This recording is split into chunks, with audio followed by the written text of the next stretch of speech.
Blood streaked down Amelia Prescott's face. She stood trembling on the rough-hewn wooden auction platform, her wrists bound so tight her fingers had gone from pins and needles to a terrifying dead numbness. The blazing Arizona sun beat down, a merciless hammer striking the anvil of her skull. The world spun. The wound on her temple, a parting gift from the outlaw who'd dragged her from the stagecoach, had reopened. A warm trickle of crimson snaked down her neck, staining the torn lace collar of her once pristine traveling dress. "Next up, gentlemen, a fine specimen." The auctioneer's voice boomed across the dusty, godless square of Promise Creek. He was a man made of sweat and grime, with eyes like two chips of dirty ice. "A bit damaged in transport, but nothing that won't heal," he bellowed, grabbing her chin, forcing her to look at the leering crowd. "City bred from back east, got education, can read and write, might make a fine house servant, or whatever else you fancy." Amelia's vision blurred, not just from the sun, but from a rage so pure and hot it threatened to choke her. This wasn't happening. Just 3 weeks ago, she was in her father's Boston home, safe, celebrated, preparing to take a teaching position in San Francisco. A new life. Now, in the brutal summer of 1875, she was property. She stood on a block in a town she'd never heard of, about to be sold like a head of cattle to the highest bidder. The crowd of men before her was a sea of filthy faces, miners, cowboys, roughnecks of every description. They stared, they shouted, they called out crude remarks that made her skin crawl. Some even reached toward the platform, their fingers grasping at the air just inches from her skirts. The auctioneer, seeing his prize start to wobble, slapped his meaty hand against her shoulder. The impact sent her stumbling forward. "Bidding starts at $20. Do I hear 20? 15, shouted a grizzled miner with teeth stained black from tobacco. Now, the auctioneer chided, his good humor fake and terrifying. "This ain't damaged goods we're selling. $20 for an educated woman?" 20, called a voice from the side. 22, countered another. Amelia's legs threatened to buckle. This couldn't be real. Not in America. Not in 1875. Slavery had been abolished a decade ago. It was the law. But here she stood, a testament to how little the law meant in this shadow world. Here the only law was the dollar, the only justice found at the bottom of a pouch of gold. $50. The voice cut through the escalating bids like a razor. It wasn't loud, it was quiet, and that's what made it so terrifying. The crowd went silent. The sea of men parted, revealing a tall figure whose face was completely hidden beneath the brim of a worn, sweat-stained Stetson. Dust coated his denim pants and leather chaps. He was a working cowboy, not a town dweller, but he stood with a stillness that was more threatening than any miner's swagger. He stepped forward, his spurs the only sound in the square. A slow, deliberate jingle-jangle that sounded like a death rattle. $50, he repeated. Not a question, a statement. The auctioneer's eyes lit up, then narrowed. He sensed a challenge. "Do I hear 60? 65, called the tobacco-chewing miner, emboldened by a swig from his flask. The cowboy's hand, long and scarred, moved. It didn't go for his gun, not yet. It just moved to rest on the holstered Colt at his hip. A simple, almost lazy gesture. $100, he stated. The voice was flat, devoid of all emotion. It was the voice of a man ordering a drink, or a man ordering a coffin. The crowd was stone silent now. The miner who had bid 65 suddenly found something interesting to look at on the ground. $100. Going once, the auctioneer stammered, his bravado gone. No one dared to counter.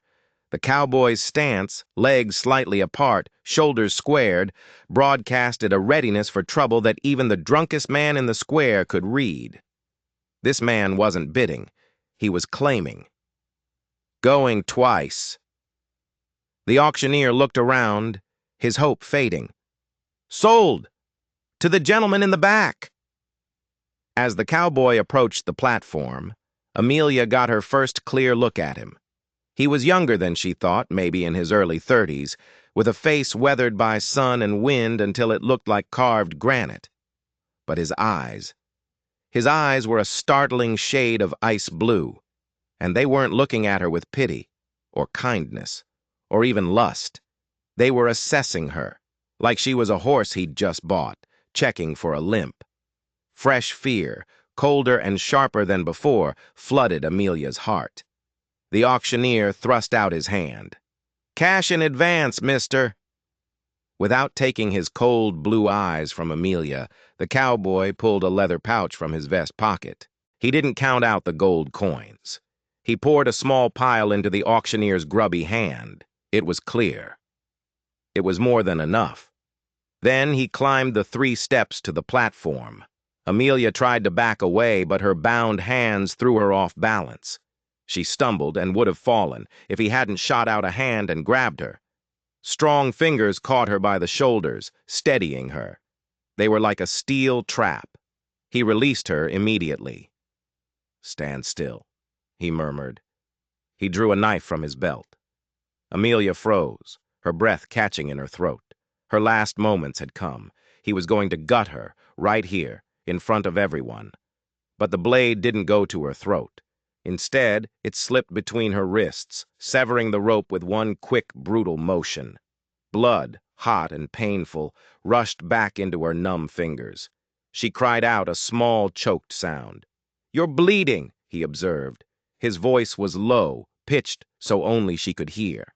Then, louder, for the benefit of the crowd that still lingered, watching this strange play. "She's mine, to protect now." His voice cracked like a whip. "And anyone who has a problem with that," his eyes swept the crowd, "can take it up with me." Whispers rippled through the onlookers. The cowboy removed his bandana, a filthy piece of cloth, and pressed it, not gently. He pressed it hard against the wound on her temple. Amelia winced. "Name's Owen Zachariah," he said back to that low murmur. "Can you walk, miss?" Amelia swallowed hard, the dust and blood in her mouth. I think so." "Good. My horse is just down the street. We need to get you out of here before sundown." "Where?" Amelia's voice cracked. "Where are you taking me?" Owen Zachariah's expression remained unreadable. He was a mask of sun-baked stone. He guided her down the steps, one hand lightly on her elbow. It wasn't a gesture of support. It felt like a brand, like he was steering cattle. "Somewhere safe," he said. It didn't sound like a promise. It sounded like a threat. "That's all you need to know for now." The crowd parted reluctantly as Owen led Amelia through. She felt their eyes on her back, heard their muttered disappointments. One man, bolder than the rest, stepped forward as if to block their path. Owen didn't break stride. He just looked at the man, one single cold look. The man reconsidered. He stepped aside. At the hitching post stood a magnificent chestnut stallion, its coat gleaming like polished copper. It was a war horse, not a ranch pony. Owen untied the reins and turned to Amelia.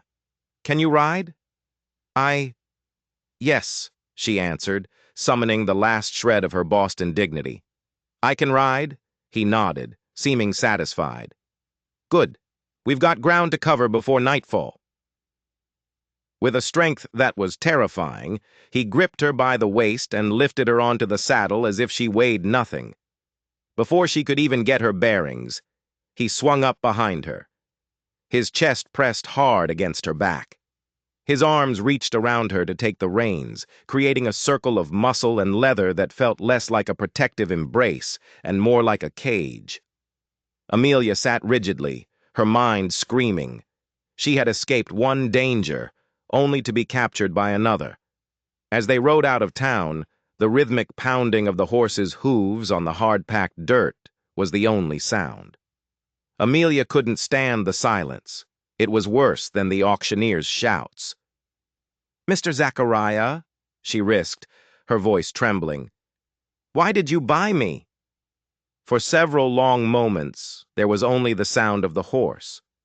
Then Owen spoke, his breath warm against her ear, sending an involuntary shiver down her spine. "No one should own another person, miss." "Prescott," she supplied, her voice barely a whisper.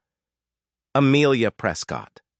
"Miss Prescott," he continued, as if she hadn't spoken, "I didn't buy you." Relief washed over her, so powerful she nearly sagged against him. He was a good man. He was a savior. "I paid the price to free you." But the relief was instantly smothered by a new wave of fear. His tone hadn't changed. It was still cold. Then why did you say I was yours to protect? Where are we going?" "Because in these parts," he said, his voice hardening, "a woman alone might as well wear a target. And we're going to my ranch, about 15 miles north of here." "And then?" she pushed. "Will you help me get to San Francisco?" "Once you're recovered," he said, but his voice was non-committal. "I'll help you get wherever it is you're trying to go." It didn't feel like a promise.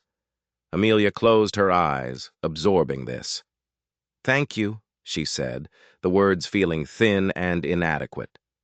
Owen made a sound. Not a word, just a non-committal grunt. "Don't thank me yet, Miss Prescott. We're still in dangerous country." As if to emphasize his point, he urged the horse into a faster trot, then a full-on gallop. They thundered away from Promise Creek toward a rugged landscape where the setting sun cast long, menacing shadows across the vast, unforgiving terrain. Amelia clung to the saddle horn, her rescuer's arms locked around her like steel bars, and she realized she was still a prisoner. The ride to Owen's ranch was a blur of pain and terror. Each jolt of the stallion's gait sent waves of agony through her battered body. The wound on her temple had stopped bleeding, thanks to the pressure of the bandana. But a dull, pounding throb had taken up residence behind her eyes. She found herself leaning back against Owen's solid chest more than once, when dizziness threatened to send her tumbling from the horse. He didn't soften. He didn't offer a single word of comfort. He just rode. As twilight deepened into a moonless, star-pricked darkness, the outline of a modest ranch house came into view. A single lamp burned in the window, a tiny square of golden light in an ocean of black. "Home," Owen said simply. He slowed the stallion to a walk. Amelia peered through the darkness. The house was small but well built, with a covered porch. A barn and corral stood to one side. Beyond them, nothing. Just darkness that seemed to stretch on forever. As they approached, the door to the house swung open. A slender figure stepped onto the porch, backlit by the lamp. The figure was holding a rifle. "That you, Owen?" called a woman's voice. Sharp, suspicious. "It's me, Maggie. Put that rifle away before you shoot someone." The figure, Maggie, lowered the gun, but not by much. "You're late. Was starting to worry the Callahan gang caught up with you." Owen dismounted in one fluid, silent motion. He then reached up for Amelia. His hands gripped her waist. Her legs, numb and weak, buckled the moment they touched the ground. She collapsed against his chest. "You've got company," Maggie observed. Her voice was flat, unwelcoming. She stepped closer. In the dim light, Amelia could see she was a woman of perhaps 50, with steel-gray hair pulled back in a bun so severe it looked painful. Her eyes were sharp, assessing, and cold. "This is Miss Amelia Prescott," Owen explained, supporting Amelia with one arm. "Miss Prescott, this is Margaret Thornton, my housekeeper." Maggie's eyebrows rose as she took in Amelia's blood-soaked dress, her torn collar, her matted hair. She didn't look concerned. She looked annoyed. "What sort of trouble have you brought home now, Owen Zachariah?" It wasn't a question. It was an accusation. "The kind that needs tending to," Owen replied evenly. "She was being sold at auction in Promise Creek." Maggie's expression hardened, but not with sympathy, with something else. Resentment. "Those animals," she muttered. But she wasn't looking at Amelia with kindness. She looked at her like she was a stray dog Owen had brought in, a dog that would surely have fleas. Come on, then. Let's get her inside. Together, they helped Amelia into the house. The interior was simple. A main room that served as kitchen and living area. A stone fireplace. A cooking stove. Sturdy, functional furniture. They lowered Amelia into an armchair. She sank into it, her bones aching. "I'll fetch water and bandages," Maggie said, her voice grudging. Owen knelt in front of Amelia. His blue eyes searched her face. "How bad are you hurt, besides the cut on your head?" Amelia took a shaky inventory, bruises, everywhere. They weren't gentle when they took me from the stagecoach." A muscle twitched in Owen's jaw. "Who were they?" "I don't know their names. 3 men. They attacked the stagecoach about a week's journey from here. They killed the driver. And the guard." Amelia's voice faltered. "And a woman. A woman traveling with her young son. The boy. The boy escaped, I think. I hope." Maggie returned with a basin of water and clean cloths. She began to clean the cut on Amelia's temple, her touch rough and impatient. "I was traveling to San Francisco," Amelia continued, feeling a desperate, inexplicable need to justify her own existence. "To take a teaching position. My father is expecting letters. He'll be frantic." Owen listened, his expression grave. "The men who took you, where are they now?" "They sold me to the auctioneer yesterday. Said they were heading to Tucson after." "Likely story," Maggie muttered, applying a stinging salve to the wound. "More likely they're still in the territory, causing trouble." Owen stood, moving to stare out the window into the pitch-black darkness, as if he was expecting someone. "I need to report this to Marshal Collins when he comes through next week." Amelia winced as Maggie tied the bandage. "Will he be able to help me? Help me get to San Francisco?" Owen and Maggie exchanged a look, a quick, silent conversation that Amelia couldn't interpret. "That's a difficult journey," Owen said carefully, "even with proper escort, and right now, you're in no condition to travel." "And your position is likely filled by now," Maggie finished, firmly. "School term would have started." The words hit Amelia like a physical blow. She set her jaw, refusing to cry. "Then, what am I to do? I can't impose on your hospitality." "You won't be imposing if you earn your keep," Owen said, his back still turned. "Maggie could use help with the house, and the garden." I can cook and clean," Amelia said, her voice small. "And I'm good with numbers. Correspondence." Owen's expression seemed to lighten, just a fraction. "That could be useful. I've been meaning to organize the ranch accounts." "Then it's settled," Maggie declared, as if it were a prison sentence.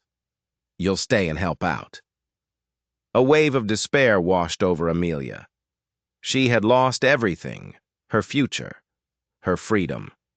Now she was an indentured servant, dependent on the charity of a silent, cold-eyed cowboy and his hostile housekeeper. Owen finally turned from the window. He must have seen the despair on her face. "It's temporary, Miss Prescott. Just until we can send word to your father and make safe arrangements." "Of course," she said, forcing a smile that felt like a grimace. "And please, call me Amelia." "Amelia, then," he nodded. "And I'm Owen." Maggie snorted. "Formalities, come on. I'll find you something clean to wear and make up the spare room." Maggie led Amelia to a small, cold bedroom. She produced a simple cotton nightgown. "These were my daughters," she explained, her face tightening. "Your daughter?" Amelia asked. "She passed on 5 years ago, influenza." Maggie's voice was brittle. "Get changed. I'll bring you some supper." Left alone, Amelia changed. The nightgown was clean, but it felt cold. When Maggie returned with a bowl of stew, Amelia was sitting on the edge of the narrow bed. "Eat," Maggie instructed, "then sleep." As Amelia ate, she wondered if anything would ever be clear again. Her future had vanished. She was trapped in a dangerous land, with 2 strangers whose motives were a complete mystery. One thought, however, provided a small, dark measure of comfort. Owen Zachariah had stepped forward. Whatever his reasons, he had saved her from a fate worse than death.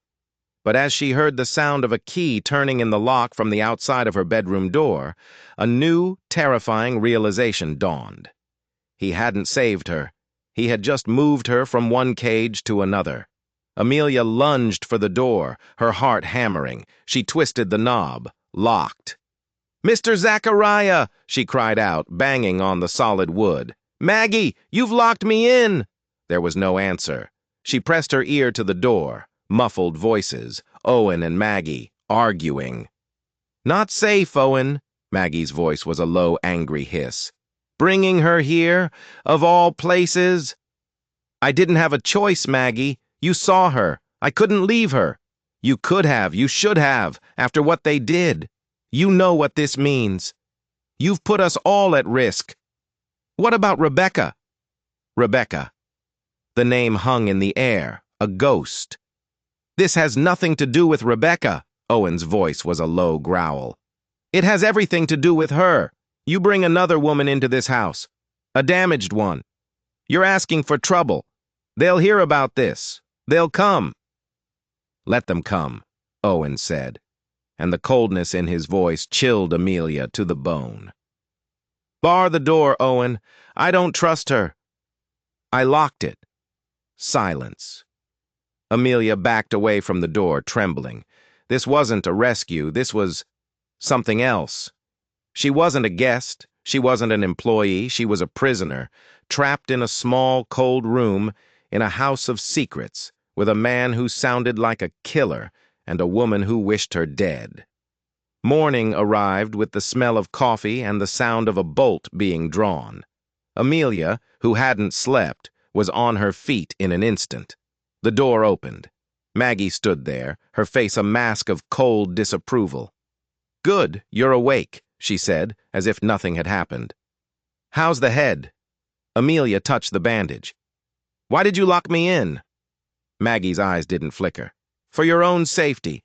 This is a dangerous place. We get unwelcome visitors." She handed Amelia a bundle of clothing. "Work skirt and shirtwaist. They're clean. Get washed. Breakfast is ready."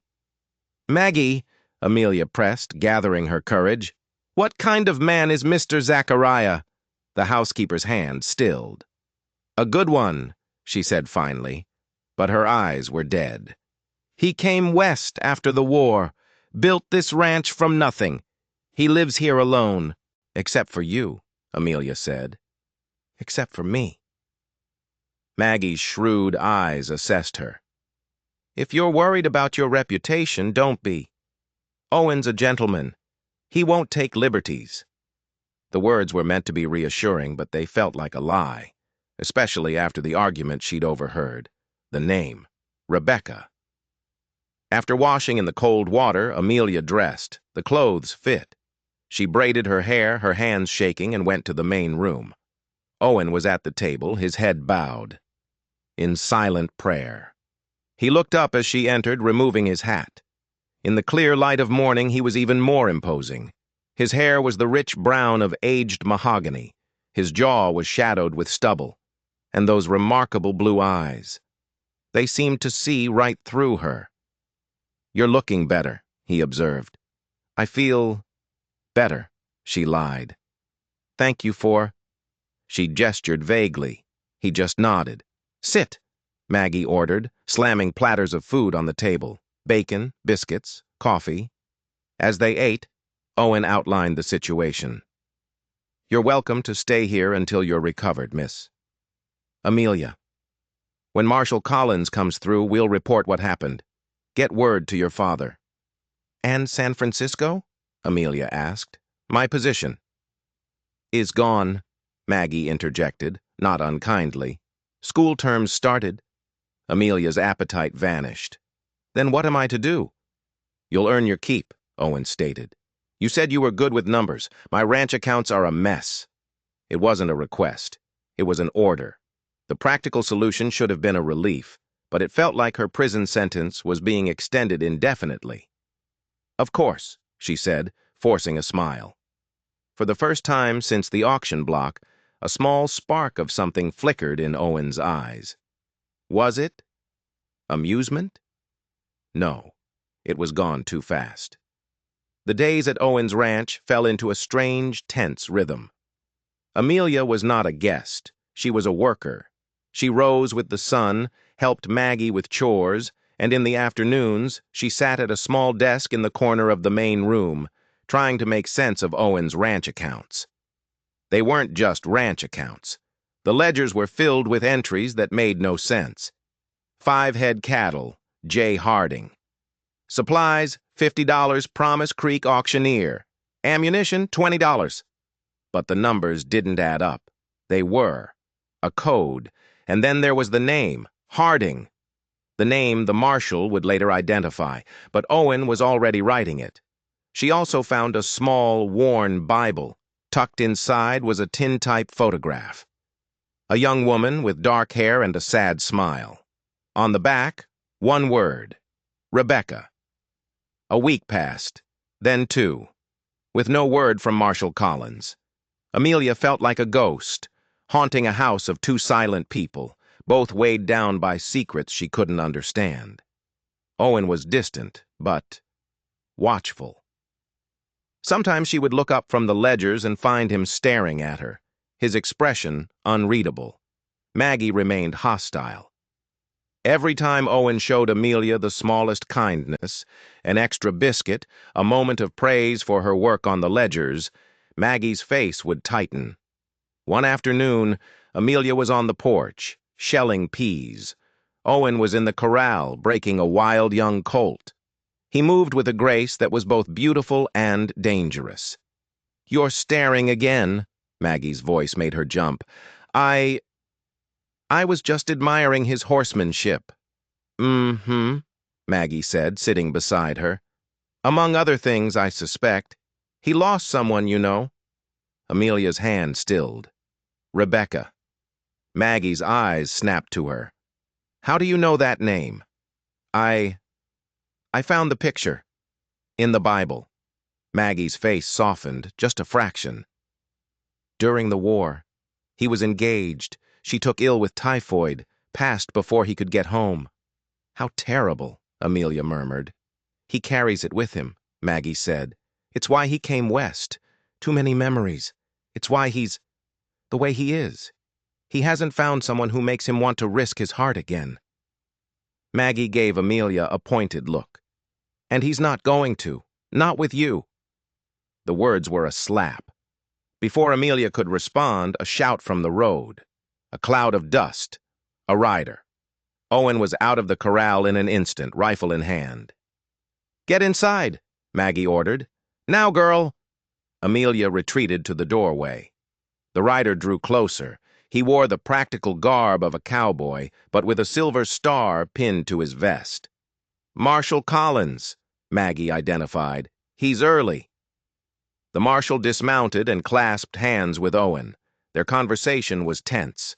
After a brief, heated exchange, both men turned toward the house. Owen beckoned. "Amelia, come meet Marshal Collins." The marshal tipped his hat. "Ma'am, I understand you've had a rough welcome to our territory." "That's putting it mildly," Amelia replied. "I'd like to hear your account." But as they sat inside, Amelia recounted her story. The attack, the auction. The marshal's eyes weren't on her. They were on Owen. "And you say there were 3 attackers," he confirmed. "An older man with a scar?" "Yes," Amelia said, leaning forward. "You know them?" "Sounds like the Harding brothers, and their uncle, Jacob Harding." Marshal Collins exchanged a significant look with Owen. "They've been terrorizing travelers for months." "Will you be able to find them?" Owen asked. His voice was too casual. "That's the funny thing, Zachariah," Collins said, his eyes narrowing. "I'm not just here about Miss Prescott. I'm here. About you." Amelia's blood ran cold. "Been a string of incidents," the marshal continued, his voice a low drawl. 3 men, matching the Harding's description, ambushed outside Tucson. Shot dead. Another man, a known associate, found with his throat cut near the border. He turned his gaze on Amelia.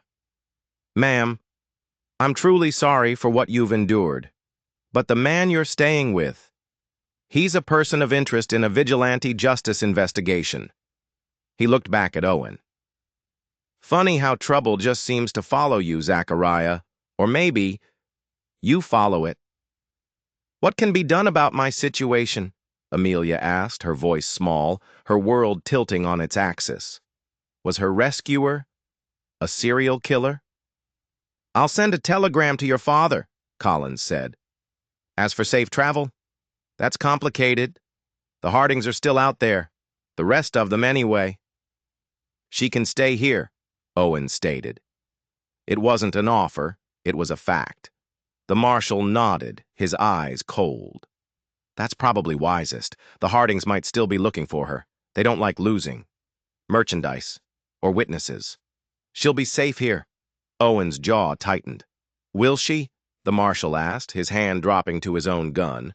Or are you just keeping her as bait? The accusation hung in the air, thick and poisoned. After Collins departed, a heavy silence fell. Amelia stared at Owen. The man who had saved her. The man who locked her in. The man who might be a killer. Amelia, he said, his voice rough. Is it true? She whispered. Are you hunting them? Owen turned to her, and the mask of stone finally cracked. The pain in his eyes was so raw, so deep, it stole her breath. They weren't just outlaws, Amelia. They were part of my old unit. During the war. He paused, swallowing hard. And Rebecca, she didn't die of typhoid. Amelia's hand flew to her mouth. It was them, he choked out. The Hardings. They came through my hometown on a raid. What they did to her. It wasn't a sickness. It was an execution. Oh, Owen, she breathed. I came west to find them, he admitted, his voice hollow. The ledger. It's my list. The ones I've found. The ones I'm still looking for. So, Marshal Collins, he's right, she said, her mind reeling. You are a killer. I'm a man seeking justice, he said, his eyes blazing with a cold fire. And me?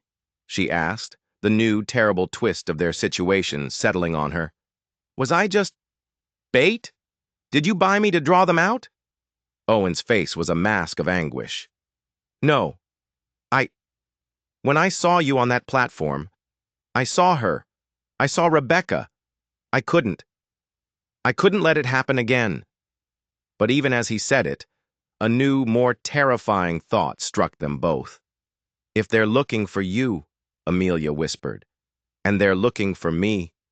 Before the thought could be completed, a sudden, sharp bark came from outside. Patch, the ranch dog. The bark was cut off with a sickening yelp. Something's wrong, Owen grabbed his rifle. Bar the door. Don't open it. He moved to the window, peering into the darkness. A gunshot shattered the night. Then another. Owen! Maggie's voice screamed from the back of the house. Another shot. A thud. Owen threw open the door to Maggie's room. She was on the floor, clutching her arm. Blood was everywhere. Raiders, Owen said, his voice deadly calm. 4 of them. It's the Hardings, Maggie hissed through gritted teeth. I saw the scar. Jacob Harding. They're asking for the woman, Owen said, his eyes finding Amelia's in the dark. They know you're here. How? Someone in Promise Creek must have talked, Owen said, dragging a heavy chest in front of the door. Or Collins. We need to get you somewhere safer, he said. Safer than here? The old Morrison cabin, in the hills, it's defensible. You want to move, Maggie? Not Maggie, just you. Owen turned, his expression resolute. They want you. With you gone, they might leave. I'm not leaving you, Amelia protested. It's not open for debate. Owen's voice was flat. Charlie's saddling 2 horses. We leave now. 2 horses? 2? Amelia caught it. You're coming with me. I'm not sending you into the hills alone, he said. I promise to protect you. I mean to keep that promise. Maggie, pale but determined, gripped Amelia's hand. "Be careful, girl, and watch over this stubborn man." They slipped out the back door as gunfire erupted from the front of the house. They ran to the horses, the sound of bullets splintering wood behind them. They rode out in silence, keeping to the shadows. The journey was tense, every sound a threat. After what felt like hours, they emerged onto a small plateau. A crude cabin was nestled against a rock face. "Morrison's place," Owen whispered. He helped her down, his hands lingering at her waist a moment longer than necessary. The cabin was musty, but intact. A single room, a stone fireplace, a narrow bed. "Not exactly the Palmer house," Owen remarked, lighting a lantern. "I've stayed in worse places," Amelia managed to smile. His expression sobered. "I'm sorry, Amelia. I never wanted to put you in danger again." "You didn't," she assured him. "The Hardings did." He checked the cabin. "We should be secure here. Only one way in." "How long?" "A few days, until Collins can get a posse." He hesitated. "I'm sorry about the sleeping arrangements. I'll take the floor." Amelia, exhausted and terrified, found herself looking at this man, this killer, this savior. "Don't be ridiculous," she said, her voice surprisingly firm. "The bed is large enough, and you need rest as much as I do." Owen's eyebrows rose. "I trust you, Owen," she said, and she was shocked to realize. She meant it. Something shifted in his expression, a vulnerability she'd never seen. "Your trust means a great deal to me." As exhaustion claimed her, she lay on the rough straw tick, fully clothed.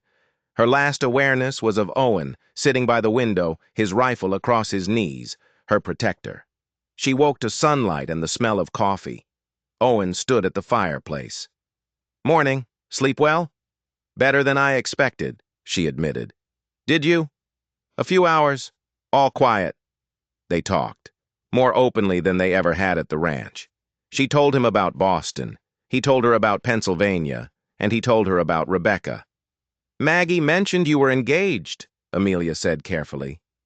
His expression tightened. "Her name was Rebecca. We grew up together. I'm sorry you lost her." "It was a long time ago," he said, but the shadows in his eyes said otherwise. "What about you? No suitor waiting in Boston?" Amelia shook her head. "There was. A young man. But I couldn't." He didn't understand my interest in education. Owen's mouth quirked. Sounds like a man who didn't appreciate what was in front of him. The compliment warmed her. "And now?" Owen asked, his eyes holding hers. "What kind of fresh start do you want now, Amelia?" The question hung in the air. Amelia's heart beat faster. "I'm not sure, but I know I don't want to live in fear. I want to build something meaningful." "That could be many places," Owen observed. "Boston, San Francisco, even here." "Yes," Amelia agreed softly. "Even here." The look they exchanged was charged with unspoken emotion. Owen leaned forward, his gaze dropping to her lips. The moment was shattered by the sound of approaching horses. Owen was on his feet, gun drawn. "Riders. 3 of them. The Hardings? Can't tell, but they're not being cautious." He turned to her, his expression grim. "Wait, that's a wire." "What?" He pointed, a thin black wire glinting in the sun, a telegraph wire leading to the cabin. "It's new," he whispered, his face pale. This cabin isn't abandoned." The riders were closer now. "Amelia," Owen's voice was low and urgent. "This was a trap. They let us escape. They wanted us here." "Owen, what's going on?" "The Hardings. They're not just outlaws. They're organized. That wire. It means they're connected to someone bigger." The riders stopped at the edge of the clearing. It wasn't the Hardings. It was Marshal Collins and 2 deputies. "Zachariah!" Collins shouted, his rifle trained on the cabin. "Come on out! Hands in the air! What is this?" Amelia whispered. He thinks I did it, Owen muttered. The ranch attack. He thinks I staged it. Owen, Amelia said, her mind racing, putting the pieces together. The coded ledger, the marshal's early arrival, the vigilante investigation. Marshal, she shouted, moving to the door. Amelia, no! She stepped out, her hands raised. Marshal, you don't understand. The Hardings. They attacked the ranch. They shot Maggie. Collins's face was grim. Ma'am, I'm sorry, but I know for a fact the Hardings are nowhere near here. I got a wire from Tucson. They were seen there. 2 days ago. That's impossible, Amelia cried. It's a lie, Owen said, stepping out behind her, his hands raised. Collins, you're being played. The only one playing games here is you, Zachariah, Collins spat. Your housekeeper. She's not just wounded, she's dead. What? Owen's face went white. Died this morning. Before she passed, she told my deputy. She told him you'd gone crazy, that you shot her, that you'd taken Miss Prescott hostage. Amelia's world shattered.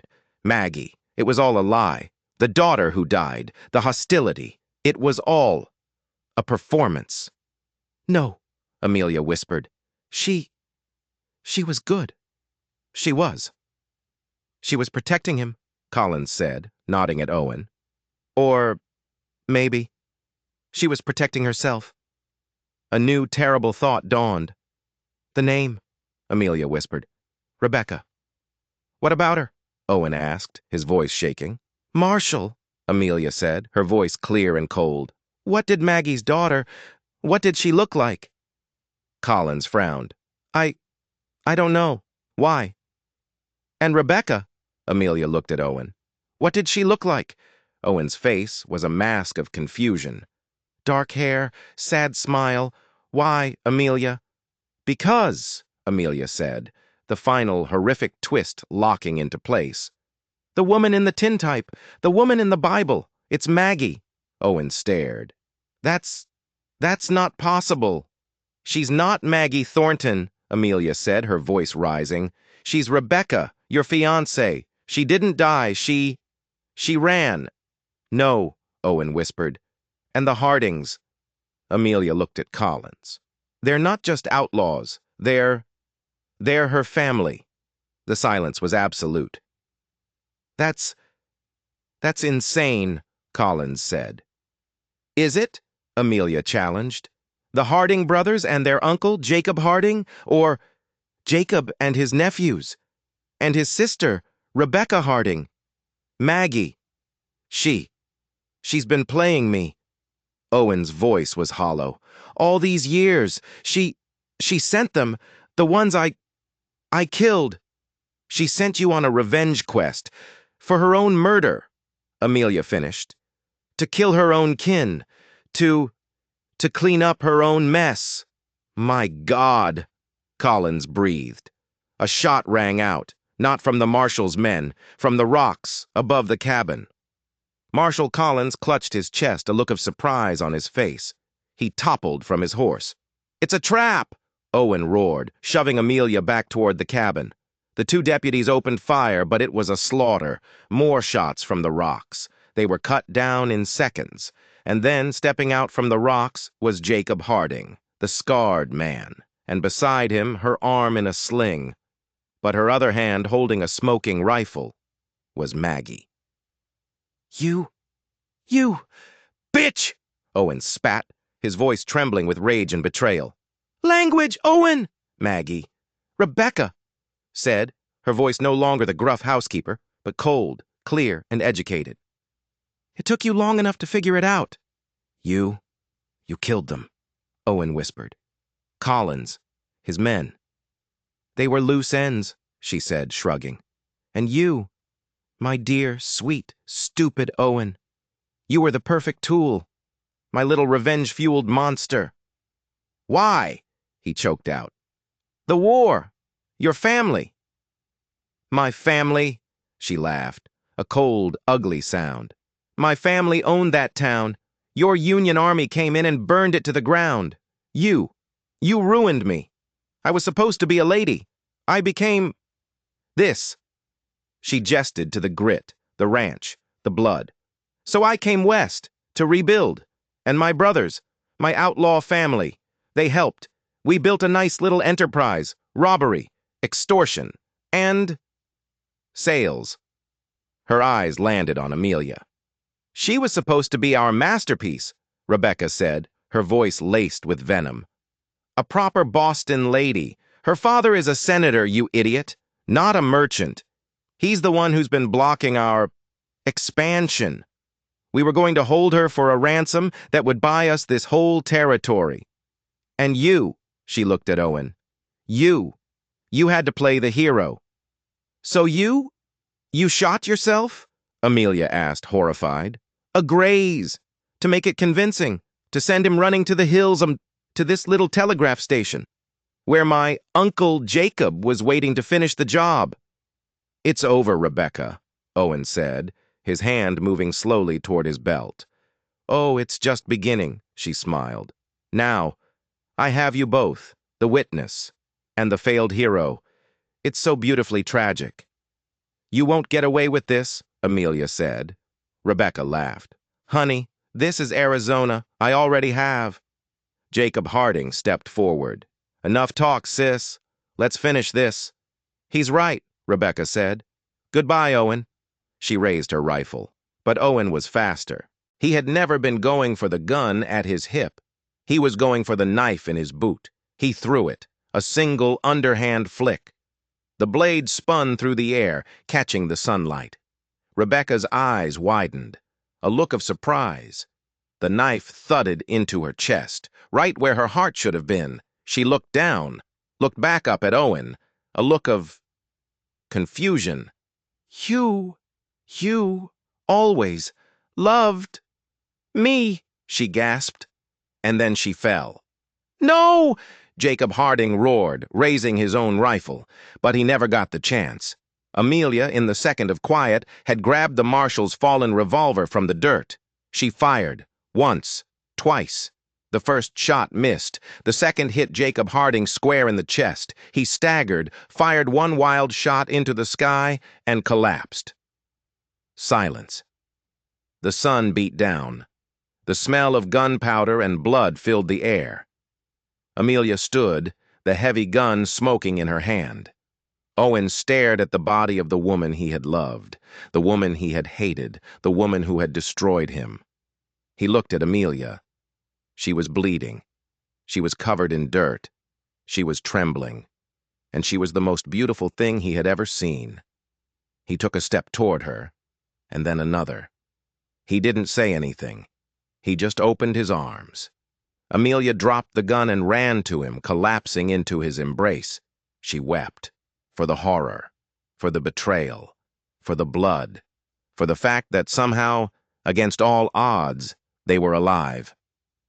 It's over, he murmured, his voice thick. Is it? She asked, her voice muffled against his chest. It is for them. He looked over her head at the burning cabin, at the bodies, at the vast, unforgiving wilderness. We have to go, he said.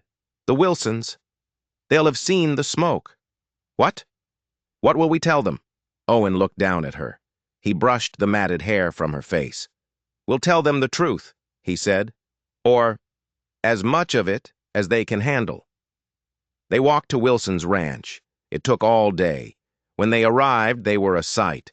Battered, bloody, but alive. Marshal Collins was not dead. The bullet had hit the silver star on his chest. It had broken 3 ribs and knocked him unconscious. But he was alive. He was sitting on the Wilsons' porch, wrapped in bandages, his face a mask of pain. When he saw them, he tried to stand.